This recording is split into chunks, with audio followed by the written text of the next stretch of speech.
Hey guys, and welcome back to another KIKSTA Rankings. So today I'm going to be ranking the MCU films of phase 1 through to 3.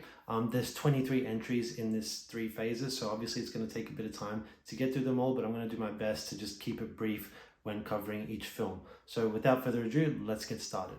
In last place, in number 23, is The Incredible Hulk. So this was one of the first films in phase 1, but unfortunately it just didn't work. Edward Norton just does not suit the role as Bruce Banner.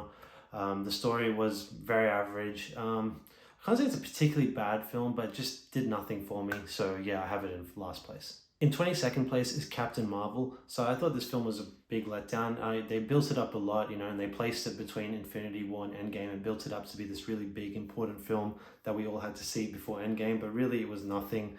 And Captain Marvel's character was just wholly unlikable. There was nothing interesting about her. She was just overpowered, so you didn't really feel like there was any journey for her to grow and to achieve. So yeah, it was just a big letdown in my eyes. So in 21st place is Thor, the first Thor movie. This is kind of controversial one because I know a lot of people like this movie, and I think it's a fine origin story, but it just, to me, it bored me. There was nothing much to it. I watched it much later after seeing multiple MCU entries. I came back to it because I'd never actually watched it, and it just, yeah, I didn't get the hype, and I mean, Thor's character just wasn't very interesting to me, so yeah. In 20th place is Thor The Dark World. This could be a bit slight shocker because a lot of people regard this one as far worse than the first Thor. In my opinion, I thought it was a little bit better. I thought the action scenes were just a bit better. Not a great story by any means. Nothing particularly memorable about it, but I give it slightly better marks than the first Thor movie just because it has slightly better action. So yeah, that's all I really have to say about the film. In 19th place is Iron Man 2. So after the success of the first Iron Man movie, which was fantastic, obviously there was a lot of expectations going into this one, but ultimately did not live up to it. I think it made a lot of mistakes, and yeah, I think particularly it went too far with the humor at times. I think they learned a lot of the wrong lessons from the first Iron Man movie, where people loved Tony Stark's sense of humor in that film, and they just thought, oh, well, let's double down on that and make everything funny and jokey in this one. It just didn't work, and Mickey Rourke's villain was just not particularly interesting either, and yeah, so kind of a letdown, that film. Coming in number 18th is Ant-Man and the Wasp. I think it's a fine film. It's a fine sequel to the first Ant-Man movie. It's just, yeah, it's not particularly memorable, and even though it was placed at a pretty critical juncture with the MCU, just after Infinity War, in between Infinity War and Endgame, but ultimately it didn't really do much. It kind of felt like a backward step for the franchise, before obviously heading into the final phase. It didn't really help build up to what was going to be Endgame. So yeah, I think it's a fine film. It's got some nice little moments in it, but yeah, nothing much other than that. So I think with the 17th place, we've actually entered from the kind of average films into the good to pretty good films, and in 17th place is Guardians of the Galaxy Volume 2. So this movie, I think, is definitely underwhelming compared to Guardians of the Galaxy Volume 1, but it still has some decent moments throughout and some truly emotional beats with it, particularly with Star-Lord and his father, and then obviously with Yondu. I think those are some really great moments in the movie, but ultimately it's just not as good as the first one, and the story is just a bit lacking throughout. In 16th place is a film that I used to love but has aged poorly on me over time, and that is Thor Ragnarok. So this film, I've explained in a recent video when I was covering about Guardians of the Galaxy and how I believe that ruined the MCU. This film, I think, was definitely not a beneficiary, but rather was at the receiving end of what the Guardians created, in that where it turned everything into humor. I think it really works to its detriment. There is definitely still some great moments throughout, some great action set pieces in particular, but yeah, I think the rewatchability of this film over time is probably the worst of any of the MCU movies, and it's definitely gone down a lot in my regard. In 15th place is the first Ant-Man movie. I think it's just a nice, solid little movie. It doesn't really push too far in terms of pushing the boundaries or breaking too many rules. It's just a nice little origin story for kind of a quirky and cool little character in Ant-Man. Paul Rudd does a great job, but ultimately it's a safe film, and no more or less than that. In 14th place is Iron Man 3. So this film really should be a lot higher on the list if it wasn't for the poor choice of twist about 2/3 into this film. It was really setting up for a great film that was going to have a great villain, great action, all this stuff, but unfortunately that twist that was kind of leaned towards humor was just very underwhelming and ultimately just bogged down the third act of this film into a lot less than what it should have been. So great film up until that point, and yeah, 14th place. In 13th place is Doctor Strange. So I think this film actually does a very good job of introducing this brand new character to the franchise, who's a lot more magically kind of inclined, very different to the other like existing Avengers who are more kind of like tech based and all this stuff. He really brings the magic and a new like element to the MCU that was obviously vital going into phase 3 with what they were doing with the Infinity Stones. And yeah, I think Benedict Cumberbatch does a decent job as Doctor Strange, and got some really amazing special effects in that movie that really pushed the boundaries. And yeah, I think it's a very good movie. With this next film, I think we go from good, pretty good to great. We are now in the territory of great films. And so in 12th place, I would say is Guardians of the Galaxy Volume 1. This film really breaks the mold when it comes to the MCU. When it was introduced, it really changed the game and brought this whole new vibe to the MCU with more humor and kind of goofy characters and all this stuff, which I've talked about in a previous video. Yeah, it's really these new great characters, great emotional story, a great story about like found family, and yeah, just a lot to love about the first Guardians movie. In 11th place is the first Iron Man movie. So this was obviously the beginning of the MCU. Robert Downey Jr. knocks it out of the park. If it's not for his amazing performance in this movie, we would not have the MCU as we know it. It was all hinging on this film's success, and damn it, did it achieve that success, and it obviously launched this amazing, incredible universe. And yeah, it's a great film from start to finish. Fantastic origin story. There's all new special effects with the Iron Man armor. It was really game-changing at the time, and yeah, it's aged incredibly well as a story. And yeah, so MCU really owes everything to this film. So we're now in top 10 territory, and in 10th place I have to say is Spider-Man Homecoming.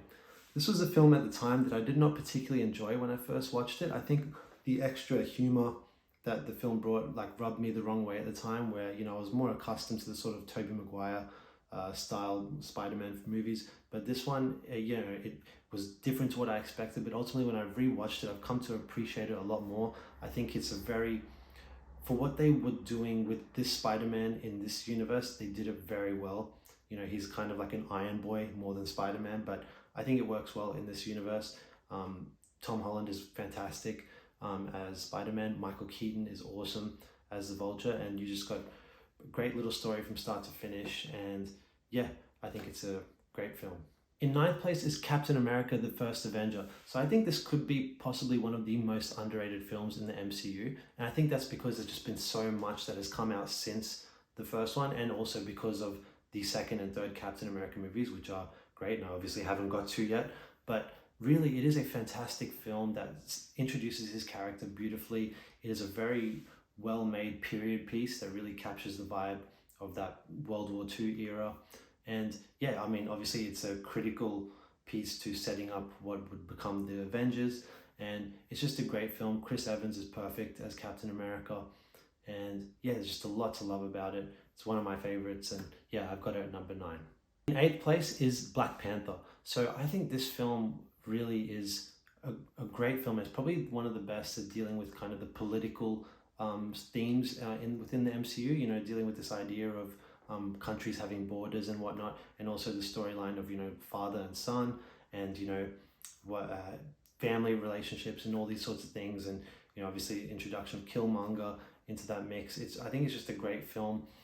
It really has its own style, and that was really great to see that it didn't just follow the exact same MCU formula. It really stands as its own style of film in its own country, almost apart from everything else. And yeah, Chadwick Boseman, amazing as T'Challa. Sad that he's no longer with us, but yeah, I think it earned its right of being a phenomenon when it came out. In 7th place we have the Avengers Age of Ultron. Whilst it is obviously very high on the list at number 7, it is still what I believe to be the least best of the Avengers films. I think it just ultimately comes down to the villain just being slightly lackluster compared particularly to the first Avengers movie with Loki, and what a great film that was. I think I think it's a great film, but it just doesn't quite hit the levels of the first Avengers movie, which is why I have it as the least best of all the Avengers films.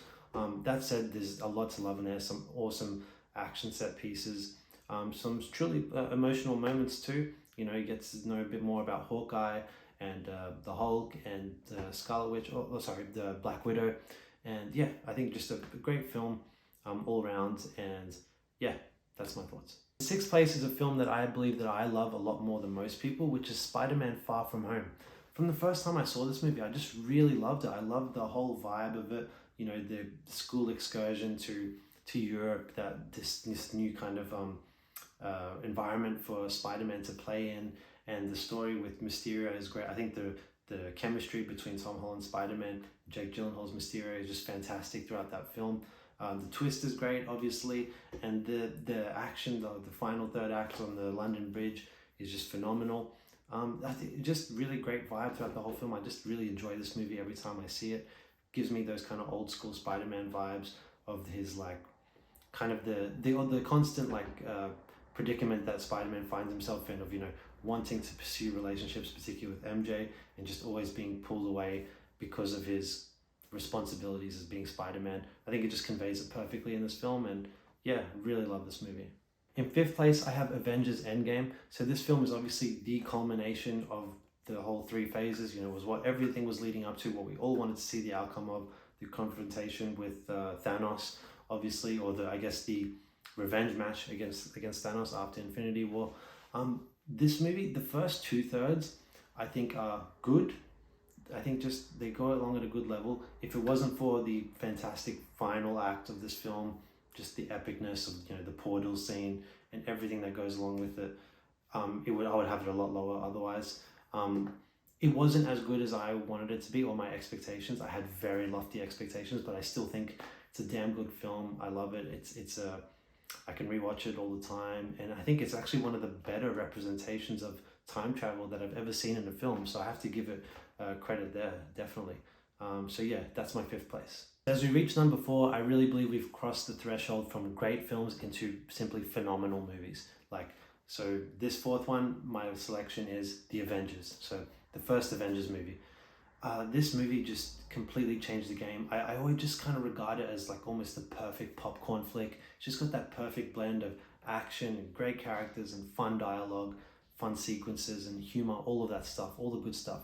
It's just really a well-made movie. I just think it brings together the Avengers characters beautifully, like the way they come together in the final act in particular, and that whole third act with the Battle of New York is phenomenal. Just so much to love about this movie, just from start to finish. You look back on it now and it's like it's aged so well. Yeah, just a great film. In third place is Captain America Civil War, which is kind of like a Avengers 2.5, you know, with the amount of characters in it. It's just a fantastic film, politically based film that really has this dilemma that shows both sides of the coin, where, you know, where do you draw the line in terms of government interference, and like where do you give away your own power to the government. It's a really nice dilemma in this film that plays nicely. The conflict between Iron Man and Captain America is great, and obviously the culmination with the fight between Iron Man, Captain America and the Winter Soldier is very emotional. It's a great twist, and yeah, just a fantastic film throughout. The airport sequence is just iconic. The battle there is just so good, and the introduction obviously of Tom Holland Spider-Man in this movie. Yes, a lot to love. And yeah, love it to death. So we're down to the final 2. There's only 2 movies to go. I'm not sure if you've kept track so far, but can you tell which ones it's going to be? But in second place is Captain America, the Winter Soldier. The first time I saw this movie, instantly loved it. Instant classic. Just fantastic from start to finish. It is a political thriller more than anything. You know, it's obviously a superhero film too, but it's just got these really like political elements all the way throughout. Captain America in it is fantastic. He just carries the story the whole way along. You know, even having Black Widow with him was, I think, a great decision. Just the whole film is great. And the dynamic, you know, the relationship between Steve Rogers and Bucky as well coming to light is really good, really well done. Brings an emotional weight to the film and the final act. It's not just a big battle for nothing, but there's actually an emotional weight to it as well. And I think it just plays really well. Introduction of Falcon, Sam Wilson's Falcon, he's fantastic too. Just a lot to love about this film. Even little roles like with Robert Redford being in it, I think just help increase the level of this film and what makes it so great. And yeah, I think it's just the best individual film throughout the MCU of an individual superhero. But on top of that, I think it's also part of what I believe is the best individual trilogy within the MCU, that being the Captain America trilogy. Those films I think are just sublime and by far stand out as the best trilogy. And so yes, I have it as my second favorite within the MCU's phase 1 to 3. There's only one film remaining, and that film is Avengers Infinity War in first place. This film, I remember seeing it in the cinema, being there. It is an experience. From the first moments, it sucks you in with the introduction of Thanos' character. You see within moments how dangerous of a threat he is and really what the Avengers are in for in this film. It just raises the stakes impeccably. And you know, this film has more characters than more main superhero characters in it than any other MCU film to date and since, and it really handles them so well. You consider how many of them there are throughout this film, and it moves from one to the next so well, introduces them each and uses them all. No one's standing to the side doing nothing. They are all, you know, integral to the story of this film. But the thing that makes me love this film, there's so much to love about this film, from all the different action set pieces to the, you know, the cliffhanger ending with half of the world being wiped out. But what really sucks me into this film and makes me love it so much is the build-up of tension throughout, you know, and the way it's tracked is along with the lines of how when Thanos accumulates the Infinity Stones, when he gains them and his strength grows from one to the next, and you just really feel the tension rising steadily throughout this film as he acquires each of the stones, until, you know, obviously culminating in the climax where he seems like the good guys win, but then, you know, he snaps his fingers and it's a loss. And it's just that build-up of tension throughout. I can never forget that feeling of being in the cinema the first time and just feeling like, oh my God, the heroes are really in trouble now. Oh no, he's just got another stone. They're in even more trouble. It raises the stakes constantly. But it just, yeah, like, so really finally having a amazing villain helped make this film as great as it was, but also the pacing of the story throughout, the handling of all these characters is just phenomenal. Definitely Anthony and Joe Russo, I think, are the best directors that they've been throughout the whole MCU. You know, I just mentioned my top 3 films. They're all directed by the Russo brothers. Yeah, like, so much to love about this film. I've run out of praise or words to use to praise. I had to describe my praise for this film, and yeah, it's a fantastic entry, and I think it's by far maybe the most iconic of all the MCU films to date, and I think it's going to be very hard to capture that kind of magic again, but we'll see. Yeah, so that's my number 1, Infinity War. So there you have it. That's my rankings of the MCU films, phase 1 to 3. I hope you enjoyed it. I hope you found something that you could relate with. I hope you found completely different rankings to your own personal ones. Would love to see your rankings in the comment section below. I want to hear all about them. If you like this video, please make sure to like and subscribe to my channel. It really helps out. And yeah, we'll talk to you guys next time. Bye.